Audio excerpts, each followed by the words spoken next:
हम लोगों ने डाइजेस्टिव सिस्टम पाचन तंत्र में बक्कल कैविटी में जो तीत के बारे में हम लोग ने जान रखा था कि तीत का एक मनुष्य के जीवन काल में तीत दो फेज में निकलती है, इन्फेंसी और चाइल्डहुड में, जिसको हम एक मिल्क तीत या परमानेंट तीत बोलते हैं। उसकी संख्या को देखा था, तीत का प्रकार, उसके कार्य को देखा था, उसके फार्मूला को देखा था, तीत के ऊपरी भाग और अंदर के भाग को देखा था। यानी तीत के बारे में बहुत कुछ हम लोग ने जान रखा था। आज हम लोग देखेंगे salivary glands, oesophagus, stomach, small intestine, large intestine और रेक्टम को देखेंगे। यानी कोशिश करेंगे आज हमारा जो एलिमेंट्री कैनाल का जो पार्ट है उसको वो कवर हो सके। तो चलिए शुरू करते हैं। सलाइवरी ग्लैंड्स, लाल ग्रंथि, इसको हम लोग अपनी भाषा में, मातृभाषा में, मदर टंग में पानी या थूक बोलते हैं। आप किसी व्यक्ति को कच्चे आम खाते हुए देख रहे हो तो आपके मुंह में जो है ऑटोमेटिक क्या हो जाएगा, पानी सीक्रेट होने लगेगा। कहते हो कि मुंह में पानी आ रहा है मेरा, चाहे वो कच्चा आम हो, नींबू हो, अचार हो, ऑटोमेटिक आपके मुंह में पानी आने लगेगा। कोई आदमी को देखते हो वो बार बार थूकता है। क्यों थूकता है? कि उसके मुंह में डस्ट पार्टिकल चला जाता है तो हमारा जो लार है उसको वॉश करने का काम करता है। तो ये सलाइवरी ग्लैंड्स, लार जो है, सलाइवा जो है, एक मनुष्य में एक दिन में 1.5 लीटर सीक्रेट्स होती है। ये इसका मुख्य कार्य क्या है? भोजन को पचाना, चबाने में मदद करता है, निगलने में मदद करता है, हम जो बोलते हैं हमारे बोलने में मदद करता है। हमारा जो तीत है उस तीत को बैक्टीरिया इन्फेक्शन से प्रोटेक्ट करने में हेल्प करता है। ये जो सलाइवा है, हमारे सलाइवा में सलाइवरी इमाइलेज या टाइलिन नामक एंजाइम पाया जाता है जो स्टार्च कार्बोहाइड्रेट को माल्टोज में परिवर्तित करता है, चेंज करता है। ये जो है हमारा सलाइवा हमारे माउथ में जो है 3 पेयर्स में पाए जाते हैं और 3 जगह पाए जाते हैं। They are 3 pairs of saliva found in buccal cavity. First जो होते हैं वो होते हैं पैरोटिड्स होते हैं। फर्स्ट को हम लोग पैरोटिड्स बोलते हैं, पैरोटिड्स ग्लैंड्स। ये ग्लैंड्स जो होता है कान के सामने और जस्ट इसके नीचे होते हैं, कान के सामने और जस्ट इसके नीचे होते हैं। ये पार्ट है सैलिवरी ग्लैंड्स की है। सेकेंड जो होता है हमारा वो होता है सब मैंडिबुलर ग्लैंड्स, सब मैंडिबुलर ग्लैंड्स होते हैं। ये ग्लैंड्स जो होते हैं हमारे जबड़ा के नीचे पाए जाते हैं, जॉ के नीचे पाए जाते हैं। ये जो जॉ है इसके नीचे, ये यहाँ पे पाए जाते हैं। थर्ड जो होते हैं हमारा सबलिंगुअल ग्लैंड्स होते हैं, सब लिंगुअल ग्लैंड्स होते हैं। ये ग्लैंड जो होता है इनसाइड द टंग, जीभ के नीचे पाए जाते हैं, ये एरिया। पैरोटिड्स ग्लैंड जो होता है सांप में जो है पॉइजन ग्लैंड्स में चेंज हो जाते हैं। ये हमने सलाइवा के बारे में देखा था। अब हम देखेंगे इसोफेगस, जिसको हम फूड पाइप के नाम से भी जानते हैं। इस इसोफेगस की जो लंबाई है 10 से 12 इंच होती है। इसका मुख्य कार्य यही है कि वो हमारे मुंह के अंदर जो भोजन है उसको पेट तक लाना। इसका डाइजेशन में कोई भूमिका नहीं है। पेट जो है, पेट का जो लंबाई होती है वो 10 इंच होती है, चौड़ाई 4 इंच होती है। ये जो पेट है हमारा पेल्विक कैविटी उदर गुहा के बाईं ओर पाई जाती है, स्थिर होती है, सिचुएटेड होती है। ये जो पेट है इसोफेगस से फूड रिसीव करता है और भोजन को मिक्स करता है एंजाइम में, एसिड में, और उसे तोड़ता है। टूटने के बाद ये टूटने के बाद भोजन को स्मॉल इंटेस्टाइन के लिए कैरी कर देता है।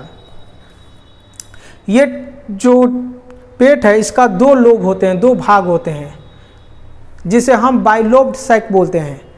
हमारे बड़े बुजुर्ग कहते हैं कि पेट को 3 भाग में बांटो, एक खाने के लिए रखो, एक पानी के लिए रखो और एक ऑक्सीजन के लिए, हवा के लिए रखो।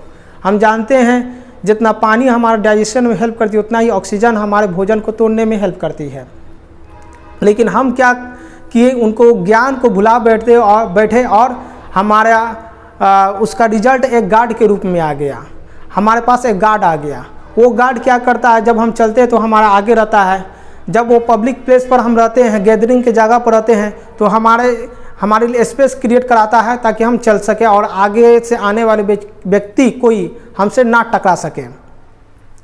ये गार्ड काफ़ी हार्मफुल है हमारा हार्ट के लिए, हार्ट ब्लॉकेज के लिए काफ़ी हार्मफुल है। आपको पता चलेगा फ्यूचर में, इसलिए ज़रूरी है आप अपने गार्ड को ख़त्म करें, गार्ड को हटाएं। गार्ड समझ रहे किसको बोल रहे हैं? हम टोन को गार्ड बोल रहे हैं। ये जो पेट आप निकाल लेते हैं हम लोग खा खा के, यही गार्ड है। तो हम ये मजाक नहीं उड़ा रहे उन लोगों को कि जो पेट निकाले हुए हैं, हम उनके हेल्थ के फिक्रमंद हैं। हम चाहते हैं कि उनका हेल्थ बना रहे और वो अपने गार्ड को ख़त्म करें। अब हम देखेंगे स्मॉल इंटेस्टाइन। जब स्टोमक छोटा कर देता है पार्टिकल्स को, भोजन को छोटे छोटे पार्टिकल्स में भोजन को कर देता है और स्मॉल इंटेस्टाइन में कैरी कर देता है, तो ये स्मॉल इंटेस्टाइन क्या करता है, वो छोटे पार्टिकल्स को और ज़्यादा छोटा डाइजेस्ट कर देता है और भोजन से जो है भोजन से तत्व निकाल लेता है। तत्व में क्या है, वो हमारे विटामिन्स होते हैं, मिनरल्स होते हैं, कार्बोहाइड्रेट्स होते हैं, फैट्स होते हैं, प्रोटीन्स होते हैं और वाटर होते हैं। उसको अवशोषित कर लेता है, ऑब्जर्व कर लेता है ताकि हमारे बॉडी के लिए उपयोगी हो सके।